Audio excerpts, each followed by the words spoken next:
Hello, can you guys hear me? Let me know in the chat if you can hear me okay.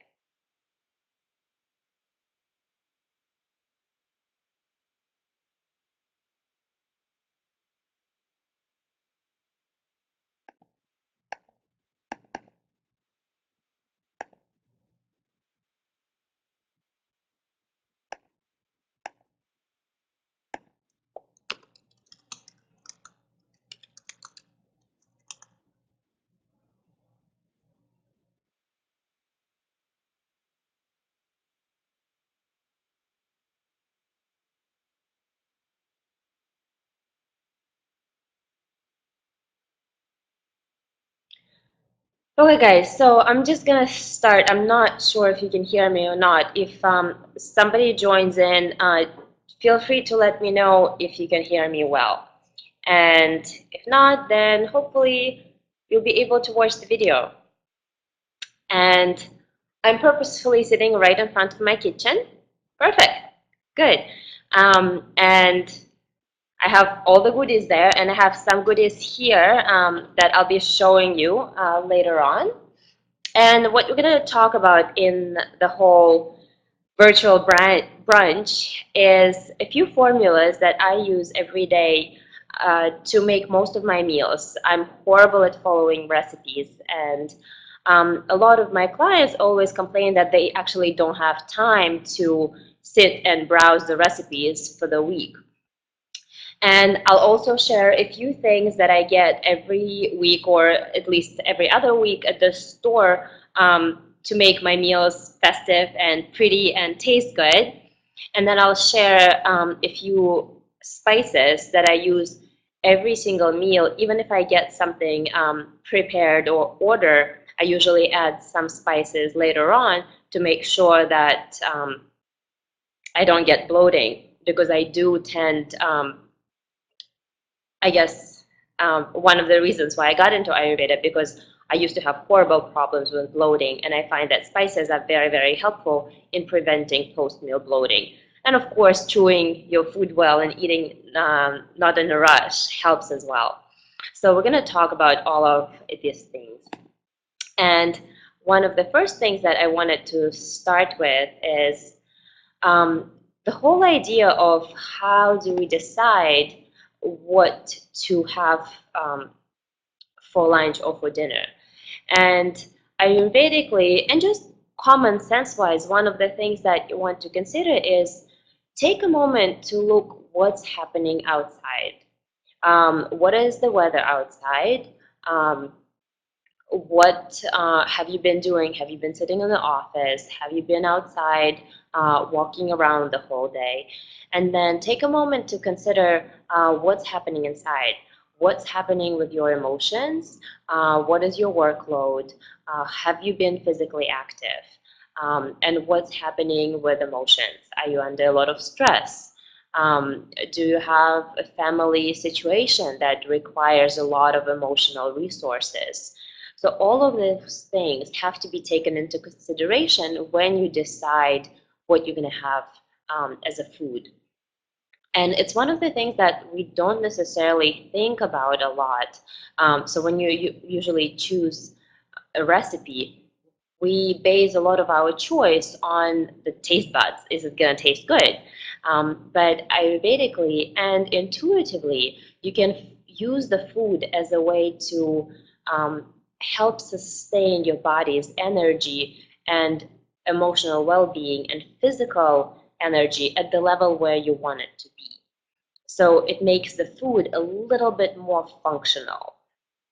And I'll give you just a couple of examples. It's something that I usually write a lot on my blog, so you can definitely learn more at spinachandyoga.com. But we'll walk through a couple of examples. So, for example, it's the middle of the day and you feel a little bit sluggish, maybe still a little bit puffy from last night, and you've been sitting at the office or sitting at home by your computer for the most part of the day since you got up in the morning, and you feel like your breakfast might be still not fully digested, and it's time for lunch and everyone is going out, and socially it's time to eat. So thinking in terms of, okay, what can I eat to feel better for the rest of the day? So based on that, you know that the qualities that you want would be the opposite of what you feel right now. So opposites always help to balance each other, and likes increase likes. So if you feel sluggish and tired and puffy, eating something with a piece of bread or eating a sandwich or having cheese, that's going to create more of that sluggish, heavy feeling. So instead, you want to balance it out with something really light, a little bit stimulating, and very easy to digest. So that would be a warm, spicy soup. It could be like a curry, veggie-based curry, and not a lot of grains, so nothing that would make it heavier. Something very light, easy, and spicy. On the opposite side, if somebody is really active, for example, they're preparing for a triathlon, and I have a lot of clients who are extremely physically active. So they take, during lunchtime, for example, they take spinning classes at boot camps, and maybe even run an occasional marathon, which is really, really intense on the body. It's not that it's bad, but it can be depleting if you don't nourish your body properly. So when you think about it, okay, so I've had a lot of physical movement. I still need a lot of energy for the rest of the day to be able to be productive at work. And I don't want to be super hungry and craving things in 2 hours after my lunch. Because if you keep snacking all the time, it just overloads your digestion.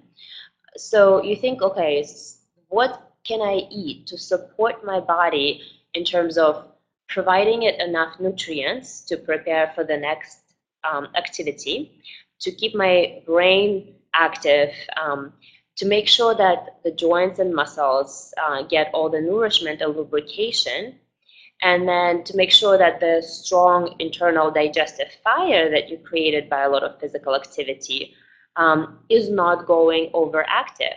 So when you go from this state, you know that you need to balance out something with a little bit of heavier foods, healthy fats, some starchy vegetables. You definitely want some healthy grains in there, and then adding maybe avocado or kale, coconut oil, maybe having a winter squash or summer squash. So that would be a little bit different from somebody who is trying to combat sluggishness versus somebody who just needs to nourish both physically and mentally. And in the beginning, it can be a little bit challenging to decide what exactly you're feeling right now. What are the qualities of your current state? But the more you play around with it, the more you practice it, the easier it's going to become. And in the beginning, make it playful. Don't make it very serious. Think about it as, okay, so what is happening outside? And then how do I feel inside?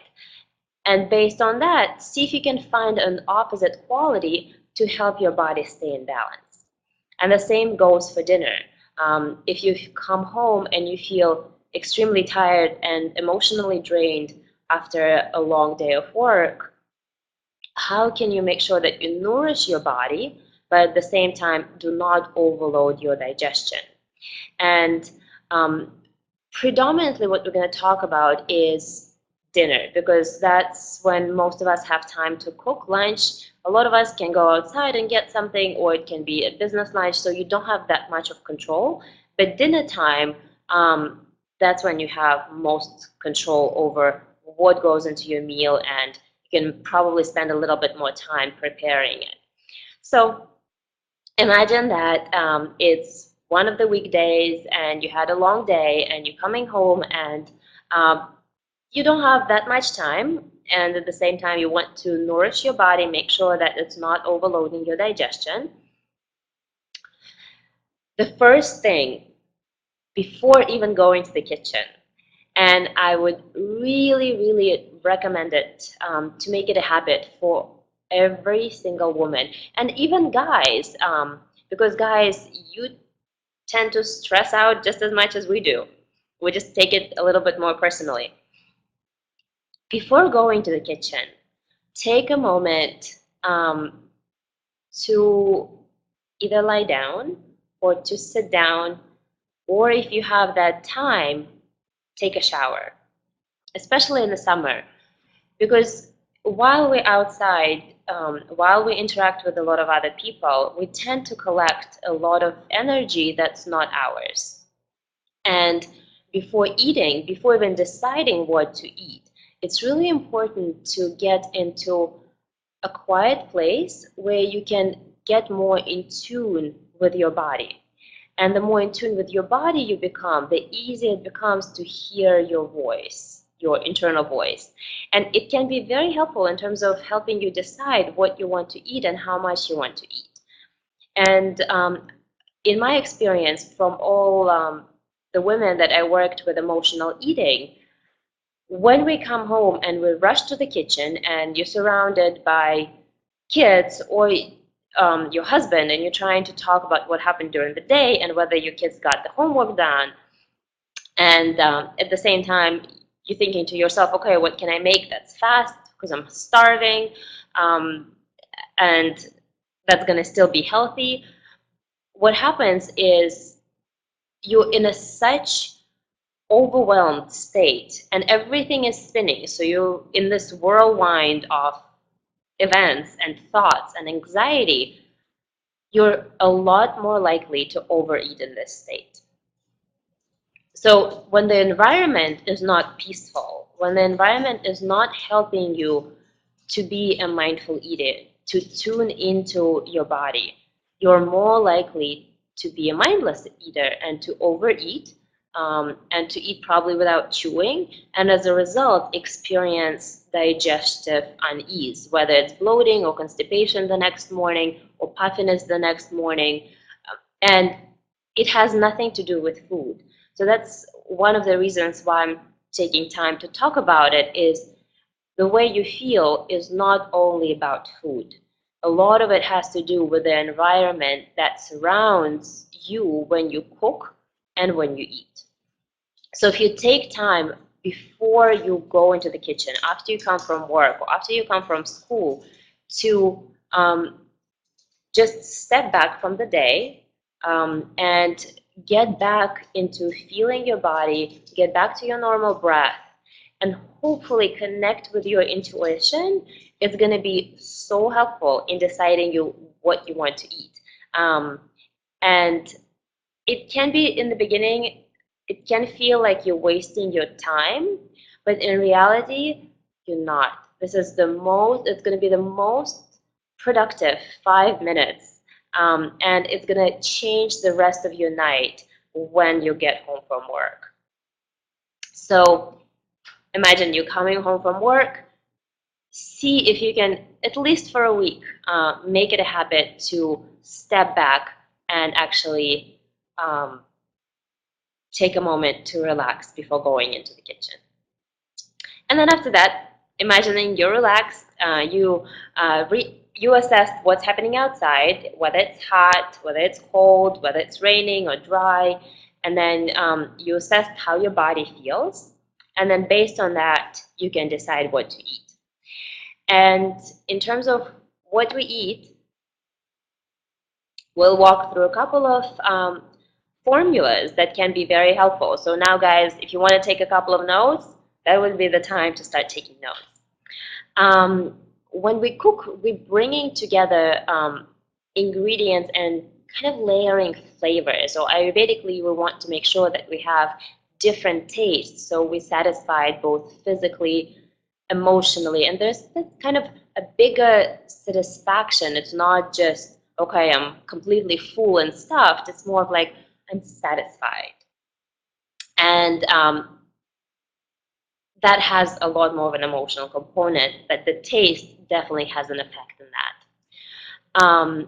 And I find that formulas are very helpful when you kind of have some stuff in the fridge and you're just trying to decide what to have. As a general rule of thumb, usually the ingredients that grow in one season and then grow in one region, they'll go well together.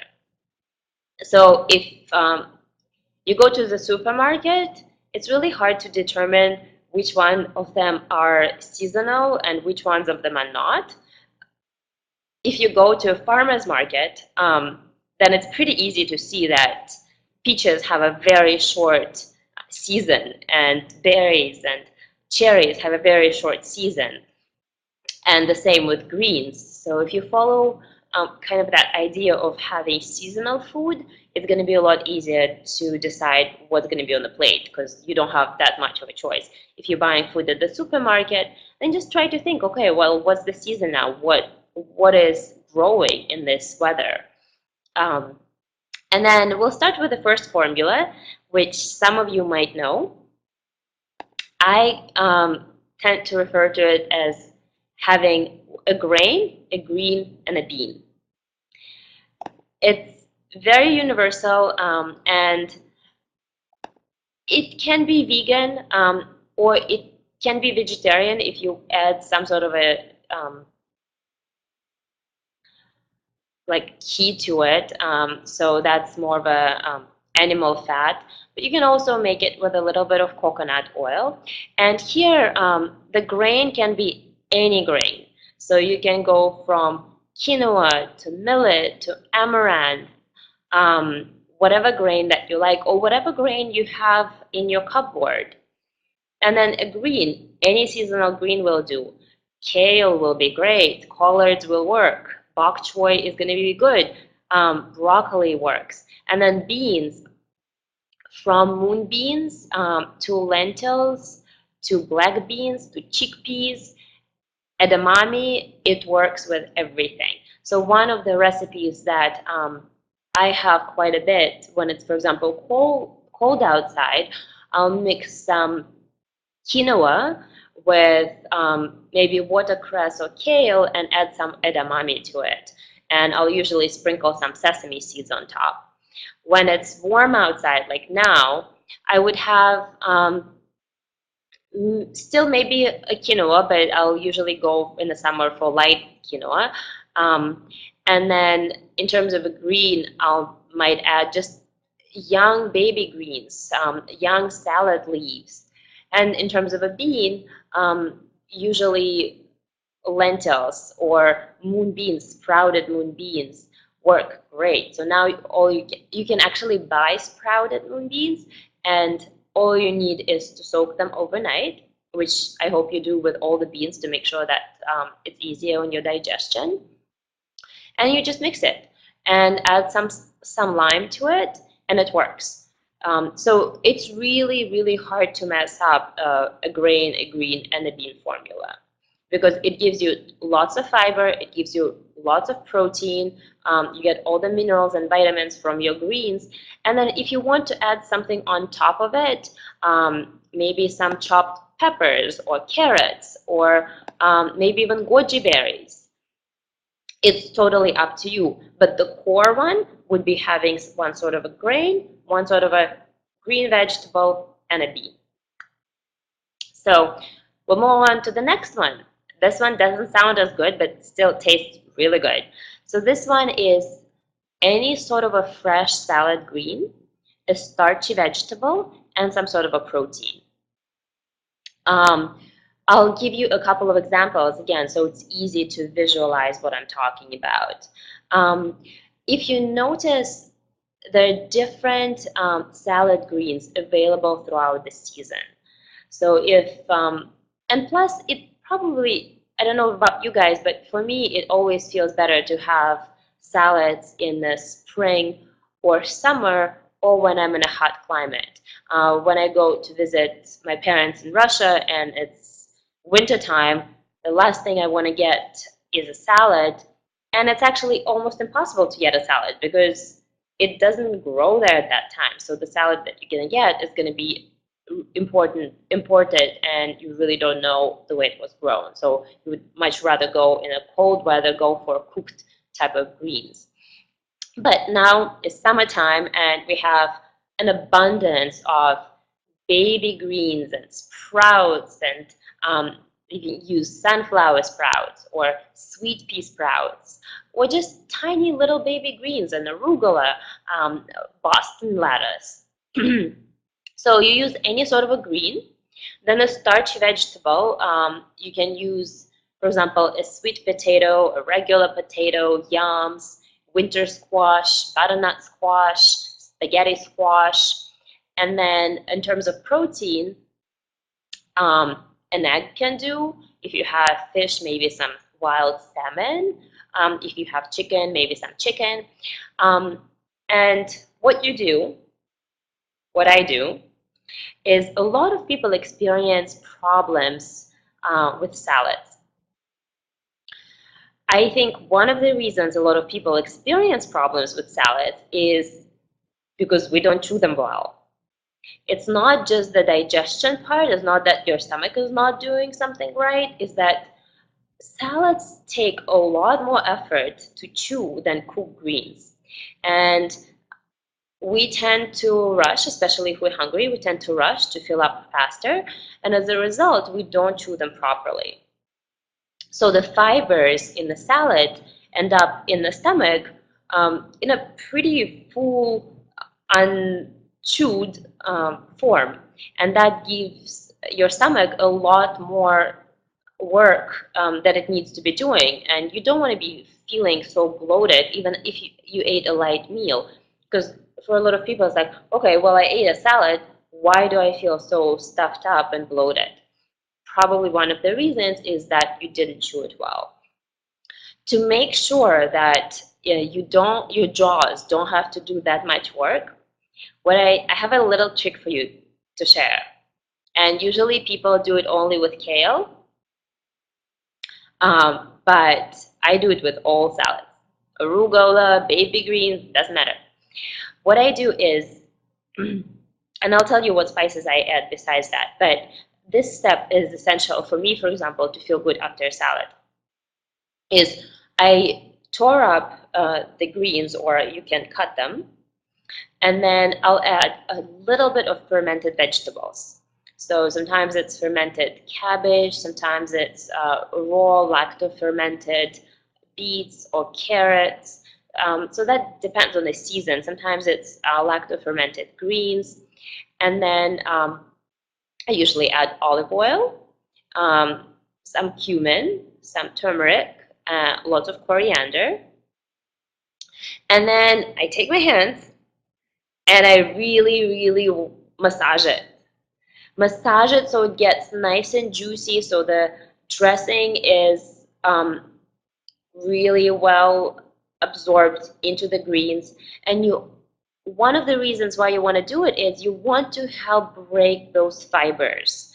You'll see that the volume of the salad becomes a lot less and it becomes a lot softer. So if you make salad out of heavier greens like kale, for example, it's invaluable. Like, I really, really don't think anyone should eat kale not massaged. The same way as you like a massage, your greens like a good massage.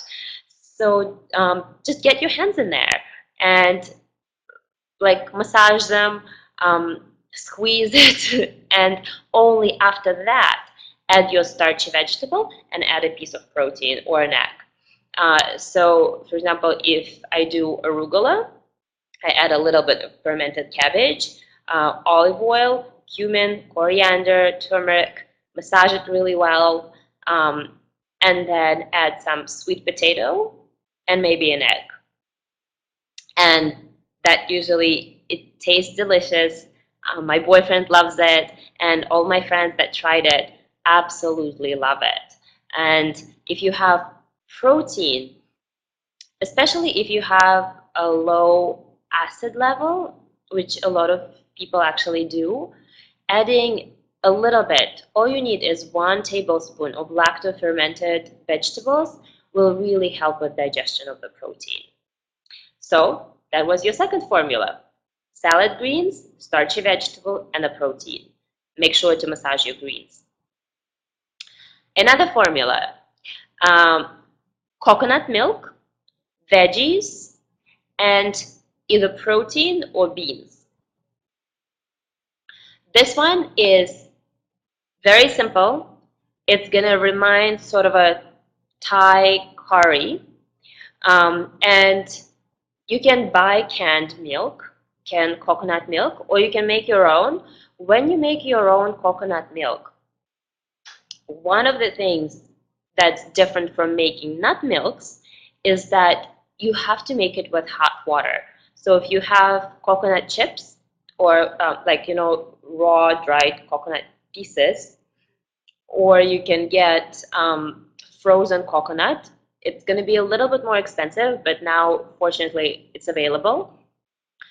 So if you do frozen coconut, you don't need to use hot water. You can use room temperature water. If you're using dried coconut flakes or coconut chips, use hot water and then pour it on top of the chips. Blend it for a couple of minutes. Depending on the blender, you'll see that it's going to be slightly different time. So I'm not going to give you a general time, but it's usually going to be around a minute. And then put a cheesecloth or any sort of something that you can take the liquid, separate the liquid and the hard, the flakes that are still left. So cheesecloth works really good. If you have a nut milk bag, that one would be perfect as well, but you don't need to have it. And the whole dish of coconut milk-based veggie dish is perfect when you have a ton of stuff in the fridge and you need something quick and you have no idea how to put all of these ingredients together, and you have just like one piece of broccoli and you have one piece of squash and you have one piece of kale. So it's really good when you have a little bit of leftovers, because you can throw in anything in there and it's still going to taste good. So in terms of bean and protein, you can add moonbeans, you can add chickpeas. Make sure that chickpeas are very well soaked. You can add black beans, white beans. So that's going to add a little bit more sustenance to the dish. You don't have to have it if you're making curry as a side dish, but if you add protein, that it's going to make it a one-pot meal, which is usually easy to digest and it's going to be very nourishing. And depending on the vegetables, if you're using seasonal vegetables, it's going to be really easy to make it at any season, whether it's summertime or winter or fall. So you'll know that you're eating exactly what your body needs. And somebody asked in the question whether I add oils or dressings. I do not use any dressings. I never buy dressings. I usually make my own, and I'll talk about it if we have time left. And do I make my own fermented vegetables? Fortunately, living in New York, I have a farm who makes fermented vegetables for me. So I usually buy raw lacto-fermented vegetables from a farm stand at Union Square, and they make amazing ones. But it is pretty easy to make your own. So if you have time, just Google raw lacto-fermented vegetables, and it's going to be pretty easy to make it. And sometimes you can make it even without salt. So it's really good for people who are watching their salt intake. Okay, so the next one is soup, something crunchy, and a side of greens. So this one is really, really easy, because for the soup, you can use, again, any seasonal vegetables. For something crunchy, I'll tell you what I use that can add protein, and then any side of greens or any side of vegetables. For the soup, one of the benefits of having soup at least a couple of times a week is that it's one of the easiest things for your stomach to digest. Another thing is if one of your goals is not only to improve digestion, but to lose weight. Having soup for dinner is probably one of the fastest ways to do it. I'm not meaning having like a seafood chowder or dairy-based soup. I mean more of a vegetable-based soup, and it's gonna fill you up. It takes quite a bit of space in the stomach. It's gonna give you lots of fiber. It's extremely easy to digest, and because you're full with light food, eventually it's gonna lead to weight loss. And I've seen it in a lot of my clients. And usually, if I feel heavy, or if it was a long weekend and I know I need to kind of get back into feeling well and light, I'll usually have soup for a couple of evenings, for a couple of days, and that makes a big difference. So for the soup, I would keep the soups very, very simple. Some of my favorite ones is blended cauliflower. It's gonna sound very simple, but it tastes amazing. So you just boil cauliflower just a little bit, and with the same water that you used to boil cauliflower, add 2 or 3 spoons of hemp seeds, maybe just a tiny bit of olive oil, and that's, I'm describing it for 2 people because that's what I'm usually cooking for 2 people. And then add some coriander, cumin, fennel, a little bit of salt, blend it, and then from there add some lime juice and some chopped up cilantro leaves. It's so good, so good. Another one, you can do the same one with zucchini. So any soup where you add hemp seeds, raw hemp seeds, it's going to add protein, it's going to add healthy fats, and it's going to make the soup a lot more filling. So you're not going to be starving. If you just have blended up vegetables, it's good as a side dish. It might not fill you up, so you're going to be more likely later at night walk around the kitchen and search for snacks. So adding a couple of spoons of of hemp seeds or even flax seeds really helps to get that extra protein. So, and it's going to be a lot more easier to absorb protein versus having animal protein. I have nothing against animal protein, but different sources of protein have a different absorption rate, and hemp seed has one of the highest ones. So you can use zucchini. One of the best vegetables for weight loss is daikon and asparagus. So if you boil some asparagus and daikon, again, a couple of spoons of hemp seeds, blend it with spices, that's an amazing soup for weight loss. You can use the same with broccoli or any other vegetables that you have on hand. And then for greens, any seasonal greens will do. Kale, bok choy, whatever you guys like. And then in terms of something crunchy, this is part of the foods that I usually buy. So when I'm in a rush, soup takes a couple of minutes to make, and then veggies take just a couple of minutes to make. So the whole dinner takes maybe 15 minutes to make, hopefully a lot more than that to eat. And then as it's something crunchy, I usually use either Lydia's organic sunflower seed bread. So this one is raw, and it's made with sprouted sunflower seeds, carrot, celery, sprouted flax, parsley, basil, dolce seaweed, and herbs. So this one is really good. I would recommend actually crushing it in the soup.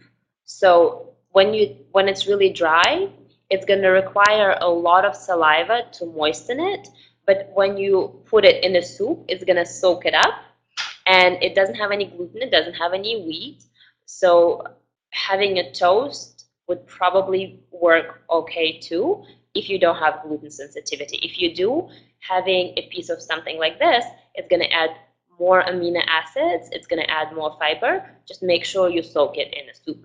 Another thing that would be crunchy and taste amazing is sunflower seed and flax.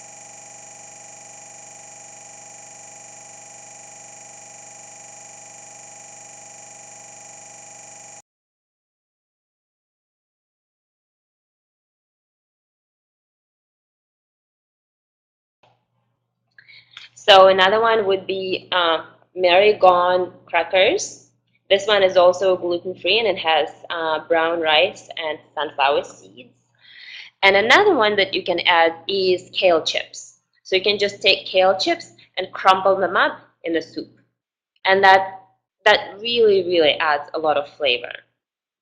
So that's my trick for making a really quick, easy to digest meal. And then if you want, you can have a side of vegetables with that. So the next formula is some sort of a green, a starchy vegetable, and a fat. So this one it's guaranteed to taste amazing. And one of the favorite ones that most of you are probably familiar with would be having, you can have cooked kale, for example, or a salad leaves, and then sweet potato and guacamole. Tastes amazing. You can make your own guacamole, just slice up avocado, add some spices, maybe add a little bit of tomato if you eat tomatoes, or you can buy guacamole. If you have a huge family and you know you're short on time, don't feel guilty getting shortcuts. As long as you get good guacamole, you don't need to make your own. So mixing usually starchy vegetables, whether it's winter squash, spaghetti squash, even if you get cauliflower with avocado, it always tastes amazing. Instead of avocado, if you're looking for other types of fats, you can use hemp seeds. Also, really good, easy fat on the body, and it has extra protein. So usually having a salad, for example, if you know that you got enough amino acids throughout the day, and you might notice eventually that, for example, your body just doesn't do well digesting animal protein at night. That would be a perfect meal then. So having some sauteed greens, maybe some broccoli or kale or collards, having some sweet potatoes with it, and sprinkling it with hemp seeds or adding some guacamole to it. So that can be an easy staple, and usually anyone will like it. Couple of other things that I wanted to mention when you're thinking about creating meals is think of having a balance of 6 different tastes, because that's going to really help with cravings later on, with not having cravings later on, and really create lots and lots of flavors. So usually it's good to have something salty, something sweet, something sour, something spicy, something astringent, and something bitter. American diet really lacks bitter tastes. Most Americans get their bitter taste from coffee and tea. The other way you can get enough bitters that really help your liver. It helps with digestion. It helps make enough bile for digestion, and it helps to break down all the fats. Is to either add dandelion tea or maybe have some fresh dandelions. So if you soak dandelions and only then use them, whether in a salad or sauteing, they're still gonna have a little bit of that bitter effect, but not as much. And if you sprinkle them with lime juice and maybe add a little bit of garlic, they're gonna taste amazing. And any dark green has a bitter taste. So if you have kale, for example, that's gonna create that bitter taste in the diet. And Ayurvedically, traditionally, bitter taste was always recommended as a predominant taste to have in a diet for weight loss. And it's usually good in the summer because it helps to clean the heat out. So when you think of something salty, this one is really easy in the American diet. Most food is really salty, and we tend to use quite a bit of salt when we cook. When you start using less salt, if you decide to do that, you might notice that you don't have puffiness in the morning, and that you can actually feel a lot more flavors in the food. But a little bit of salt in food is definitely necessary.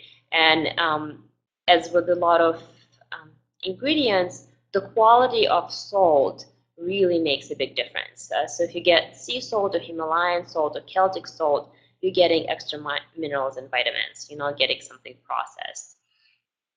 You can also get a salty taste with celery or fermented vegetables if they have salty taste. Something sweet, the sweet doesn't have to come from sugar. It can come from fruit, it can come from grains, it comes from proteins. So this one is, most of us have plenty of sweet taste in the diet. And then something sour, this one also helps with digestion. And the easiest way to add something sour is to use lime on most of your food.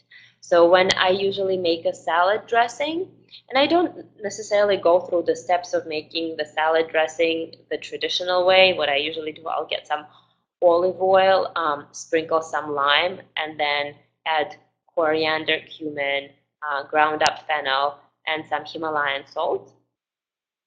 And that kind of is the dressing. So lime goes well on almost everything. You can use lemon if you don't have a lot of heat in your body. But in the summer, lime is probably a better way to go. And then something astringent, you can usually get it with spices. So that's probably the easiest way to get it. But you can also, for example, daikon, the one that I mentioned, that's going to get the astringent taste in the diet. And when you add spices to your food, that's an easy way to make sure that you have all the taste in the diet and that you're not craving anything afterwards. So while we still have, I can't believe the time is running by so fast, we have only 15 minutes left. So I wanted to tell you a couple of things that I usually get at the store to make cooking a little bit easier and faster. And most of these things you can make on your own if you have time. If you don't have time, we're super fortunate to actually have access to a lot of things. So people are doing something for us. So it makes life so much easier. So one of the things that I want to show you is Abraham's hummus. So this one has no salt added. It's low, so as a result, it's low sodium. It's gluten-free, and it basically has mostly chickpeas and sesame seeds, a little bit of roasted garlic, apple cider vinegar. That's it. And compared to regular hummus, the 2 tablespoons have 40 calories, 20 calories of them from fat, and 2 tablespoons have 2 grams of protein. So that's a really, really good addition. It makes an amazing salad dressing. So what you would do is you would add maybe a little bit of olive oil, some lime juice, some spices, some cilantro, and blend it, and make an amazing salad dressing. You can also add it to soups if you want some creaminess, but you don't have hemp seeds. So if you have zucchini or broccoli and you want to add some creaminess to the soup without using dairy, just add 2 spoons of hummus and blend it with hummus. and it's going to make a nice flavorful soup. So that's so useful. I would not recommend having hummus with a bunch of raw carrots or on top of dry toasted bread, because that might lead to more bloating. So if you eat it warm in a soup or in a massage salad, it usually tends to be a little bit easier on digestion. When you have hummus, pay attention to the way you feel. Some people are sensitive to chickpeas, so just be aware. If you add spices, it might make a huge difference. So Lydia's Organics bread, I already mentioned to you. Mary Gone crackers is another thing that I would recommend having at home. Even if you eat bread on a regular basis, it's totally fine if you feel good and your energy level is good and your digestion is fine. Doesn't mean that you have to fully exclude it from your diet, but getting more variety and having more gluten-free varieties makes it easier. Not because gluten is horrible on its own, not because wheat is bad on its own.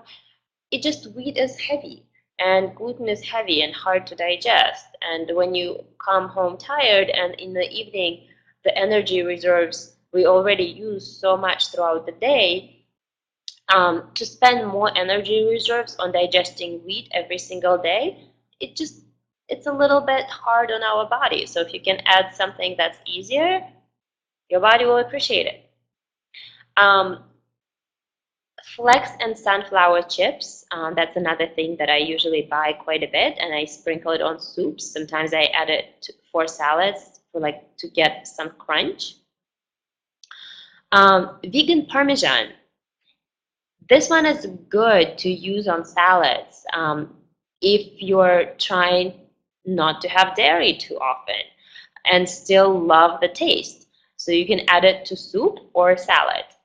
And it's usually made with nuts and nutritional yeast. And nutritional yeast is a great source of B12 vitamin. And it tastes amazing. Even if you're not trying to go vegan, even if you're not trying to go completely dairy-free, having that as a variety again is great. It's another flavor to add to your diet, so your food is never boring.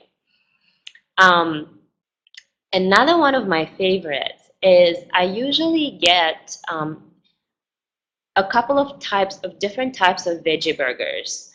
Some of you ask me sometimes whether I eat animal protein, and I do eat some of it. So for example, I'll have salmon 2 times a week, and sometimes I'll have eggs, but that's as far as I go in terms of my animal protein.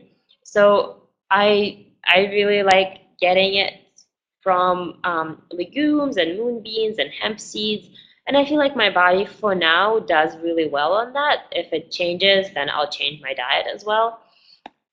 But for now, it seems to do really well. And one of my favorite ways to get enough amino acids is to have veggie burgers. And I've tried so many, and there are only a couple that I really, really like, because a lot of veggie burgers are actually going to be a lot worse than having a regular burger, because it's going to be tons of byproducts, tons of soy, gluten, and just a weird combination of food, something that's really I would find it very difficult to digest. So some of my favorite brands, if you guys want to take a note and write it down, is Hillary's Eat Well. It's usually in the frozen section, and it's made predominantly out of millet and azuki beans. There's also a variety without azuki beans, so it's just millet and vegetables. That one is really good. You can just put it in the oven or make it on a pan, or just let it unfreeze a little bit before that. So Whole Foods has it in their frozen section, and I'm sure most health food stores would have it in their frozen section as well. Another one is Hemp and Sage Sunshine Burger. So the company is Sunshine Burger. And the main ingredient is brown rice, sunflower seeds, and then they have hemp seeds and vegetables. This one is really good too. This one actually has a little bit more protein than the Hillary's Eat Well does. And the last one that is a little bit more dense. So it's still very good. It's not my favorite, but it's the same as the first two, is completely gluten-free, soy-free, egg-free. Um, so it's not a difficult combination of food where a bunch of ingredients and byproducts are kind of put together. As long as they don't have animal products, I can call them healthy veggie burger, which it's not. So the last brand is Decanto's Best Burger. Once again, it's Decantos, Decantos, Best Burger. And it's made with predominantly sunflower seeds and vegetables and a little bit of brown rice. So that also in a frozen section. And if you live in New York, if you get to the Lower East Side, there's a place, it's called the Organic Grill, and they make their own amazing veggie burgers with lentils and walnuts, and they have brown rice and a bunch of other vegetable stuff. You can get frozen stuff from there as well, but that's only if you live in New York. But most Whole Foods, when you go to the frozen section, they'll have a couple of varieties. Make sure you look for something that doesn't have soy and doesn't have gluten in it. So you don't want something, basically you don't want to substitute animal protein for something that's harder to digest than animal protein. Completely defeats the purpose. So you might as well find something that that was made consciously with a lot of attention and that actually will be good and easy on your body. Another option is you can always make your own, and it's pretty easy. If you, for example, boil some quinoa, the first formula that we discussed, add some starchy vegetable to it, maybe some sweet potatoes, and then add beans, black beans or edamame, and then add maybe some ground up zucchini. Add some flax seeds. That's going to make it stick together. And then make small patties and then freeze them. And then you have your own veggie burgers. So that's really easy too. So if you know that you're going to be eating them, that's definitely worth the time. So I'll take just a couple of minutes, guys, to give you a quick overview. And there's an overview of spices on my website. So if you look for Ayurvedic spices, you're probably going to find it on Spinach and Yoga. But a couple of spices that I usually add to every single meal is coriander. You can find it at any store. Then black pepper from time to time, because any heating spice is going to improve circulation, as a result improve digestion. So black pepper is a really easy one to find at any restaurant. Even if you're eating out, you can always add a little bit of black pepper. Turmeric is good, but make sure when you use turmeric that you don't use too much. And a traditional combination is 1 part turmeric to 3 parts of coriander, because coriander is cooling. So you don't want to just add a ton of turmeric on its own. Another way to cool the turmeric down is to add some cilantro leaves, which is the same coriander but in a leaf form. So that's a basically fresh coriander.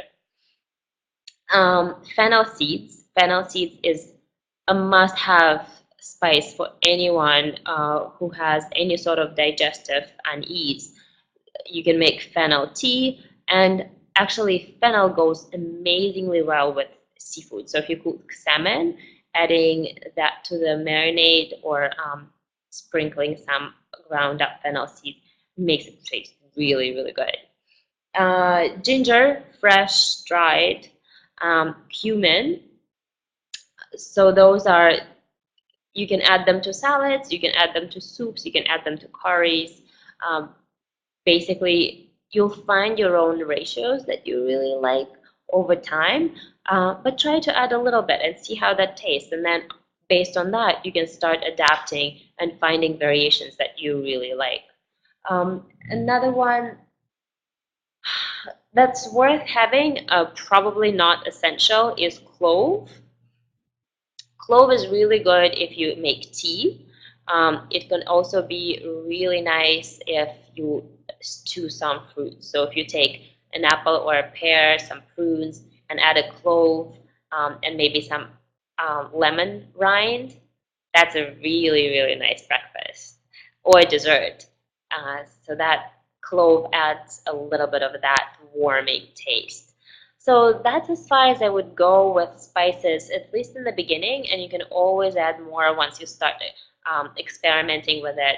But those ones are the ones that I use regularly, and I usually go through them very fast. So when you have spices, make sure that they don't sit in your cupboard for more than 6 months because they lose their properties.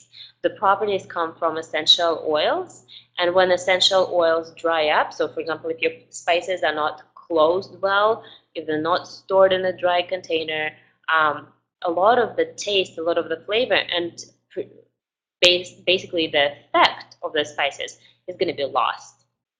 So you want to make sure that you go through them. You don't buy too much. You buy what you're going to use in a couple of months and then get new ones. And make sure that when you buy it, it actually has a strong taste and smell and that it was saved in a nice, good container that doesn't get moisture or air in.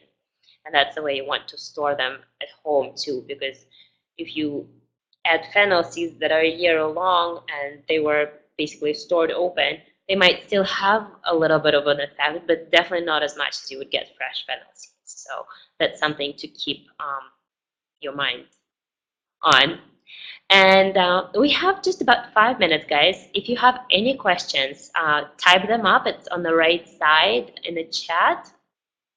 And I'll try to reply to the questions. And thank you so much for joining it. It's the first time we're trying Spreecast, and it seems like it's working well. So I'm really happy that you made it here, considering it's a Sunday. So if you have any questions, let me know.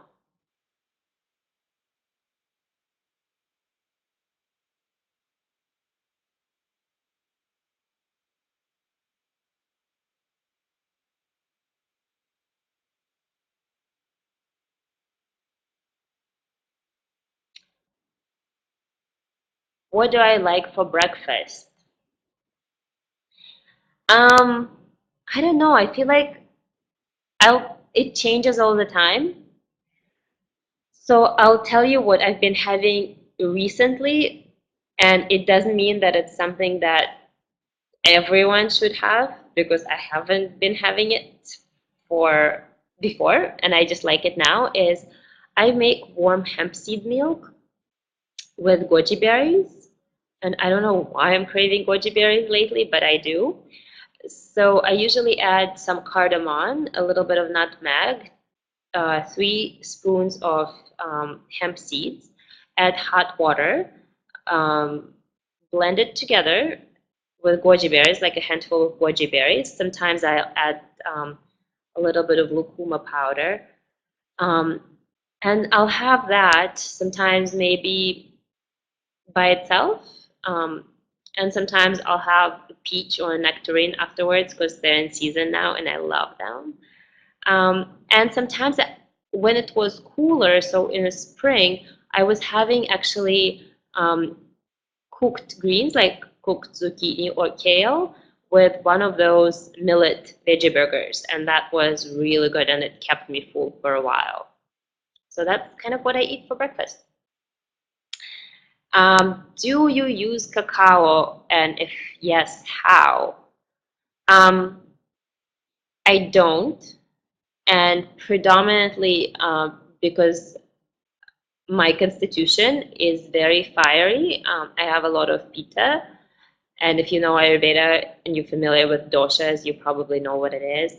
I would keep cacao for wintertime because it's very warming and very stimulating. When we get all tired and fatigued and all we want to do is sit under the blanket in the winter, getting some cacao would be really nice. In the summer, I would find that it's way too heating and way too stimulating, so I would probably avoid it. See if you can get lucuma powder and see if you like the taste of it. Because if you make a drink with that, like almond milk and lucuma powder, it has a nice caramel taste, but it's not as heating. At least that's what I noticed. Otherwise, I have nothing against cacao. If you feel that you're craving it and you feel fine after eating it, there's no inflammation, there's no rashes, no burning eyes, and no feeling that your emotions are very short and you're getting critical and angry, then you're probably doing fine with it. Do you have a recipe for an omelet? An omelet, an omelet. Um, I would say make sure that the omelet doesn't have cheese in it. So the omelet would have eggs and vegetables. And you can still whip it up and maybe use some ghee or coconut oil. Usually kale, collards, all of those go really well. And you can add some coriander and turmeric, some cilantro leaves, and I would have it with a side of lacto-fermented vegetables because I find that the taste, eggs can be a little bit bland on their own, especially if you don't add cheese or sausage or anything that usually people like to add flavor. But fermented vegetables add a really nice flavor. So, and they help to digest protein. So you get this nice colorful dish. Make sure you add turmeric. So it's going to be white eggs and then a little bit of turmeric, and then you have fermented vegetables and then something green. It makes it a beautiful, bright dish. If you want, you can add some ground up carrots and yeah, and enjoy it. So I think it's going to be good. If you keep it nice and simple, eggs are really good. I find it that they're good.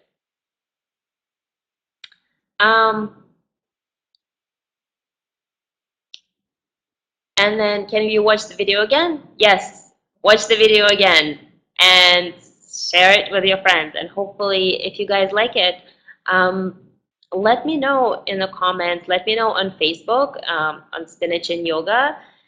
And if you like it, then maybe we can make it more regular because I would really love to connect with you more and learn what interests you and what questions you have. So in the future, when I do classes, it's based on what you need. And yeah, that makes me happy that you like it. So let me know on Facebook and we'll be in touch. And have a happy Sunday. Bye.